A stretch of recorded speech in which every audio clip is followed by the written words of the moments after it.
नमस्कार, आप देख रहे हैं मातृभूमि। मैं आपके साथ शोभना यादव। मातृभूमि की शुरुआत उत्तर प्रदेश के चुनावी हलचल से जुड़ी खबर के साथ करेंगे, जहां आज गोरखपुर में मुख्यमंत्री योगी ने नामांकन किया। इस दौरान केंद्रीय गृह मंत्री अमित शाह उनके साथ मौजूद रहे। बीजेपी के कई कद्दावर नेता भी वहां मौजूद रहे। क्या पूर्वांचल में बीजेपी की ताकत नतीजों में भी बदलेगी? हमारी ये खास रिपोर्ट देखिए। भारतीय जनता पार्टी सरकार के द्वारा 5 वर्ष के अंदर किए गए कार्यों। पहली तस्वीर करीब 2-2.5 महीने पुरानी है, जब लखनऊ दौरे पर पीएम मोदी सीएम योगी के कंधे पर हाथ रखे हुए थे। और दूसरी तस्वीर आज की है, जब सीएम योगी ने गोरखपुर शहर सीट से नामांकन किया। इस दौरान गृह मंत्री अमित शाह उनके साथ मौजूद रहे।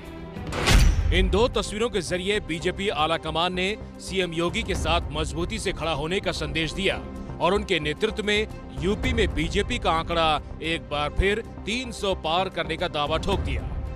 उत्तर प्रदेश के इतिहास में फिर से एक बार भारतीय जनता पार्टी इतिहास को दोहराने जा रही है।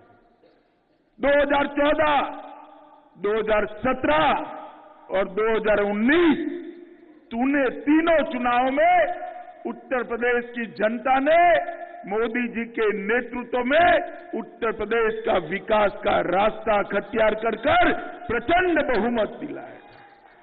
आज योगी जी के नामांकन भरने के साथ ही फिर से एक बार भारतीय जनता पार्टी यहां से 300 पार के संकल्प के साथ पूरे उत्तर प्रदेश में आगे बढ़ रही है।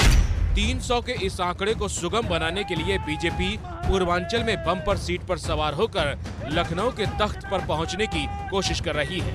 और गोरखपुर में सीएम योगी की तैनाती इसी कड़ी का हिस्सा है, जहां से पूर्वांचल में विकास का एक्सप्रेसवे, काशी कॉरिडोर के जरिए हिंदुत्व की धुन और पूर्वांचल से माफियों की सफाई की बात भी बार बार दोहराई गई। जनअपेक्षाओं पर खरा उतरने का प्रयास किया। सुरक्षा, आस्था का सम्मान, गरीब कल्याणकारी योजनाओं को बिना भेदभाव के हर गरीब को, हर किसान को, हर नौजवान को, हर महिलाओं तक पहुंचाने और विकास की बड़ी बड़ी परियोजनाओं को आगे बढ़ाने का कार्य जो किया। जो उत्तर प्रदेश और विशेषकर पूर्वांचल और पश्चिमी उत्तर प्रदेश जो माफियाओं के लिए जाना जाता था, आज मैं भारतीय जनता पार्टी के कार्यकर्ता के नाते, देश के गृह मंत्री के नाते गर्व से कहता हूं, योगी आदित्यनाथ ने उत्तर प्रदेश को माफियाओं से मुक्त कराने का काम किया। उत्तर प्रदेश में माफिया 3 ही जगह दिखाई पड़ता है, या तो वो जेल में है, या तो वो उत्तर प्रदेश के बाहर चला गया है, या तो सपा की विधानसभा सदस्यों की सूची में दिखाई पड़ता है। पूर्वांचल पर बीजेपी के फोकस का कारण बताया जा रहा है पश्चिमी यूपी की डगर, जो बीजेपी के लिए सबसे मुश्किल रण बन गई है। पश्चिमी यूपी में सबसे ज्यादा 136 सीटें हैं। किसान आंदोलन की तपन और अखिलेश जैन का गठबंधन समीकरण बिगाड़ सकता है। पश्चिमी उत्तर प्रदेश के इस नुकसान को पाटने के लिए पूर्वांचल में बीजेपी की हलचल तेज हो गई और कमान खुद सीएम योगी संभाल रहे हैं। पूर्वांचल में 130 विधानसभा सीट हैं। 2017 में बीजेपी ने सहयोगियों के साथ सीट का आंकड़ा 100 के पार किया था। इस बार पूर्वांचल में बीजेपी की पुरानी साथी सुहेल देव पार्टी भी अखिलेश के साथ चली गई है और इस कमी को पूरा करने के लिए बीजेपी ने निषाद पार्टी को साथ में लिया है। पूर्वांचल के सियासी एक्सप्रेसवे के जरिए क्या बीजेपी लखनऊ के तख्त पर दोबारा काबिज हो पाएगी? ये 10 मार्च को सबसे पहले एबीपी न्यूज पर पता चलेगा।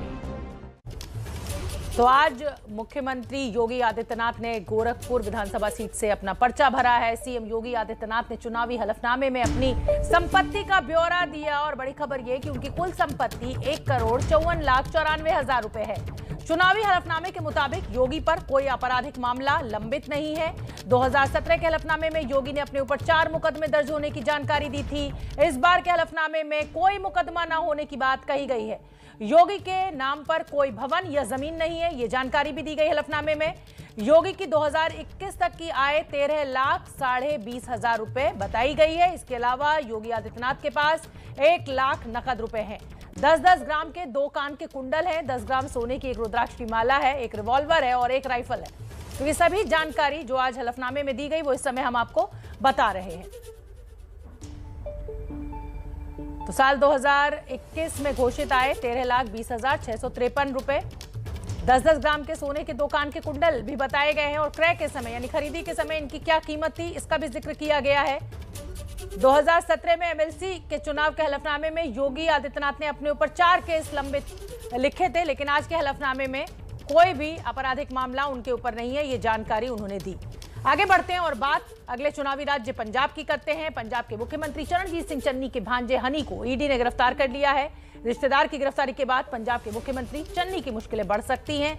सूत्रों के मुताबिक छापे में मिले 10 करोड़ का चुनावी कनेक्शन पता लगाने की कोशिश की जा रही है सुरक्षा बलों के द्वारा। जालंधर में आधी रात को इस कार में जिस शख्स को गिरफ्तार करके ले जाया जा रहा है उस पर पंजाब से लेकर दिल्ली तक राजनीतिक हंगामा मचा है और वो शख्स है पंजाब के मुख्यमंत्री चरणजीत सिंह चन्नी का भांजा भूपेंद्र हनी। चन्नी के साथ ये हनी की तस्वीरें देखिए। प्रवर्तन निदेशालय ने अवैध रेत खनन मामले में चन्नी के भांजे हनी से जालंधर में 8 घंटे तक पूछताछ की और फिर गिरफ्तार कर लिया। पंजाब में सीएम चेहरे के ऐलान से पहले चन्नी के रिश्तेदार पर ईडी का ये एक्शन कांग्रेस को भड़का गया। कांग्रेस बोली किसान समर्थक एक दलित सीएम को तंग किया जा रहा है। इस देश का एक दलित मुख्यमंत्री मोदी जी की आंखों में सतत से किरकिरी बना हुआ है जब से वो दलित मुख्यमंत्री बने हैं। और यह भी सच है कि 17 सरकारें होने के बावजूद राज्यों में मोदी जी ने एक भी दलित को मुख्यमंत्री नहीं बनाया है। पिछले मैं कह सकती हूँ कि 7-8 सालों में जब से भाजपा की सरकार रही है ये बहुत स्पष्ट हो गया है कि ये जो एजेंसीज हैं ये सिर्फ और सिर्फ उन लोगों को परेशान करने के लिए इनको डिप्लॉय किया गया है जो लोग इनके खिलाफ अपनी आवाज उठाते हैं। कांग्रेस बौखलाई है तो पंजाब चुनाव के प्रचार में जुटे विपक्षी नेता निशाने पर निशाने साध रहे हैं। उन्होंने 111 दिन में कमाल करके दिखा दिया। लोगों को 4-4, 5-5 साल लगते हैं करप्शन करने में और फिर उन्होंने 111 दिन के अंदर ही इतना कमाल करके दिखा दिया। इतना करप्शन किया है, बहुत अनफॉर्चुनेट है। लोग देख रहे हैं। कांग्रेस ने 5 साल में पंजाब को एक नहीं 2 बेईमान सीएम दिए। 3 लोगों की कहानी है ये, चन्नी, हनी और मनी। मनी पहले पकड़ा गया, अब हनी पकड़ा गया, अब चन्नी की बारी है। विपक्ष भिड़ा हुआ है तो बरनाला में मुख्यमंत्री चरणजीत सिंह चन्नी अलग ही मूड में दिखे। बोले कानून है अपना काम कर रहा है। मैं कह चुकी हूं कि कानून अपना काम करे, सारों को इतराज नहीं। मुख्यमंत्री के भांजे भूपेंद्र हनी पर ईडी ने 18 जनवरी से शिकंजा कसना शुरू किया। आरोप है कि अब तक की कार्रवाई में हनी के ठिकानों से 10 करोड़ कैश मिला है और दूसरी अवैध संपत्ति का पता चला है। सवाल ये है कि पंजाब में चुनाव से पहले क्या रिश्तेदार की जांच की आंच सीएम चन्नी तक पहुंचेगी?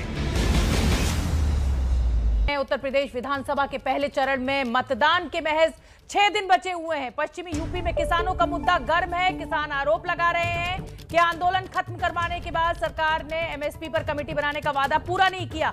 और इससे जुड़ी हुई बड़ी खबर आ रही है कि विधानसभा चुनाव के बाद एमएसपी पर कमेटी बनाई जाएगी। केंद्रीय कृषि मंत्री नरेंद्र सिंह तोमर ने आज लोकसभा में ये बड़ा ऐलान किया है। मेरे सहयोगी प्रशांत ज्यादा जानकारी लिए हुए जुड़ रहे हैं। प्रशांत, क्या अपडेट इस खबर पर? चुनाव से एन पहले इस तरीके की घोषणा संसद में सदन से क्या मायने निकाले जाएं? जी देखिए शोभना, राज्यसभा में कृषि मंत्री नरेंद्र सिंह तोमर से ये सवाल पूछा गया था और उन्होंने ये साफ कहा है कि विधानसभा चुनाव खत्म होते ही कमेटी बनाने की जो प्रक्रिया है वो शुरू कर दी जाएगी, क्योंकि प्रधानमंत्री ने इसका वादा किसान संगठनों से किया था। हमें जो जानकारी मिली है सूत्रों से उसके मुताबिक कृषि मंत्रालय ने चुनाव आयोग से इस बारे में उनका मंतव्य मांगा था, उनकी राय मांगी थी कि क्या इस वक्त कमेटी बनाई जा सकती है, क्योंकि सरकार कमेटी बनाने की प्रक्रिया में लगी हुई थी।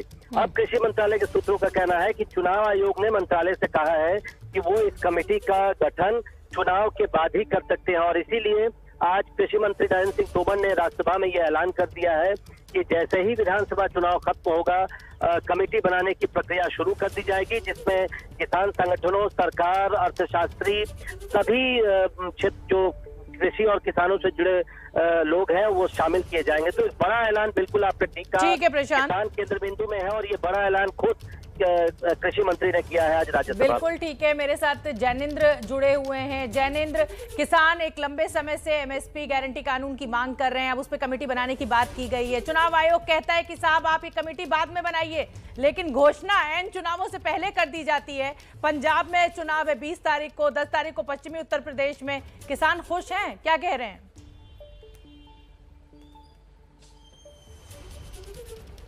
देखिए, कृषि मंत्री का बयान अभी अभी आया है, इस पर संयुक्त किसान मोर्चा की कोई प्रतिक्रिया सामने नहीं आ पाई है, लेकिन निश्चित तौर पर कृषि मंत्री ने जो बात कही है तो किसान संगठन जो है वो इसका स्वागत ही करेंगे। हालांकि कमेटी किस तरह से बनती है, उसका स्वरूप क्या होता है, इन चीजों पर अभी सारी तस्वीर जो है स्पष्ट होनी बाकी है। जहां तक चुनाव आयोग की बात आपने की शोभना, तो आचार संहिता लागू है और संभवतः इस वजह से चुनाव आयोग ने यह सुझाव दिया होगा, और कमेटी अभी सरकार ने बनाई नहीं है। यह साफ किया है सदन के पटल पर कि विधानसभा चुनाव के बाद कमेटी बना दी जाएगी। तो निश्चित तौर पर एक कदम और एमएसपी को कानूनी दर्जा दिए जाने को लेकर एक कदम और सरकार आगे बढ़ी है। कल तक किसान संगठन किसानों को भरोसा दिया था, जी, वादा किया था, क्षमा चाहती हूं कमेटी। हाँ, आपको रोक रही हूँ, काट रही हूँ आपकी बात, लेकिन सवाल बहुत जरूरी है और आप क्योंकि बहुत करीब से नजर रखे हुए हैं इस पूरे आंदोलन के ऊपर भी आपने रखी और अभी भी चुनाव पे हैं अपनी फील्ड में। मेरा सवाल यह है कि कल तक किसान संगठन ये कह रहे थे कि भाई बीजेपी को हराना है, बीजेपी से नाराज हैं। आज अगर कृषि मंत्री इस तरीके की घोषणा करते हैं तो क्या माना जाए जो किसानों की नाराजगी है उस वोट बैंक को साधने की ये बड़ी कोशिश सरकार की तरफ से, और क्या किसान मान जाएगा सिर्फ इस घोषणा से, नाराजगी दूर हो जाएगी? बिल्कुल, बहुत महत्वपूर्ण ये सवाल है और इसीलिए मैंने कहा कि संयुक्त किसान मोर्चा की प्रतिक्रिया अभी कृषि मंत्री के ऐलान पर नहीं आई है। कल ही संयुक्त किसान मोर्चा की कोर कमेटी ने प्रेस कॉन्फ्रेंस करके मिशन यूपी का ऐलान किया था, जिसके तहत उत्तर प्रदेश में जाकर के किसान संगठन बीजेपी के खिलाफ अभियान चलाने वाले थे, और उसमें जो प्रमुख मांग थी वो एमएसपी कमेटी की ही थी कि सरकार ने वादा किया था, लेकिन अभी तक एमएसपी को कानूनी दर्जा देने को लेकर कमेटी नहीं बनी है। तो अब जबकि सदन पटल में पर सरकार ने यह बात दोहराई है और साफ कर दिया है कि विधानसभा चुनाव के बाद बन जाएगा, देखना होगा कि क्या मिशन यूपी को किसान संगठन स्थगित करते हैं। हालांकि एमएसपी कमेटी के अलावा और भी मांगे थी, अजय मिश्रा टेनी पर कार्रवाई की बात थी, इसके अलावा मुकदमा वापसी की बात थी, मुआवजे की बात थी।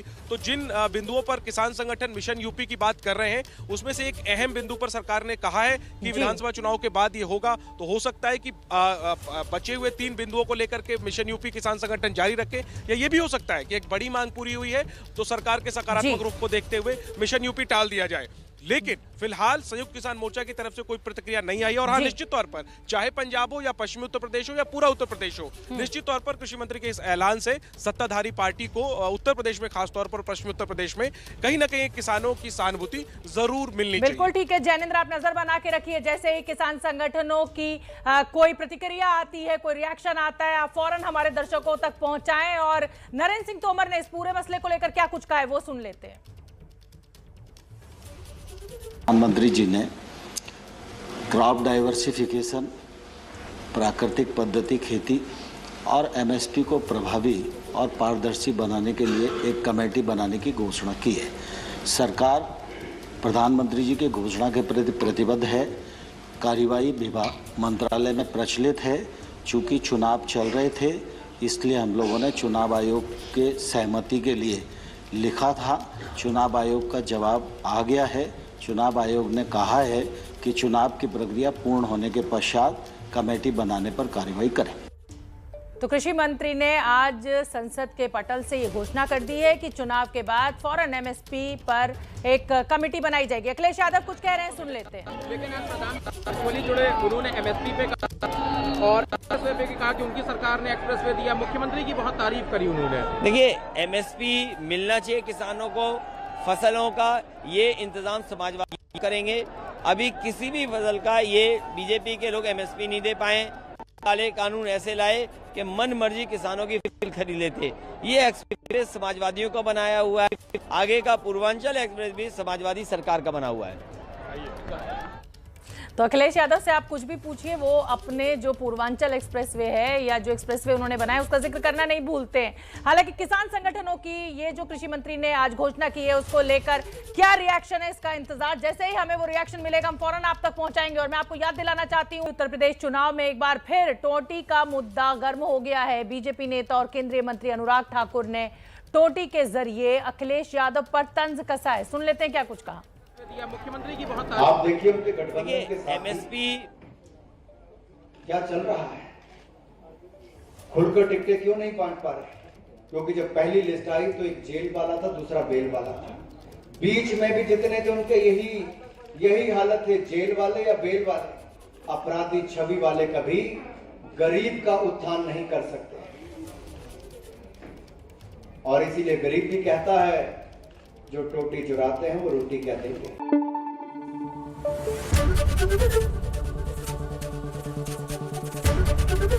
एबीपी न्यूज आपको रखे आगे।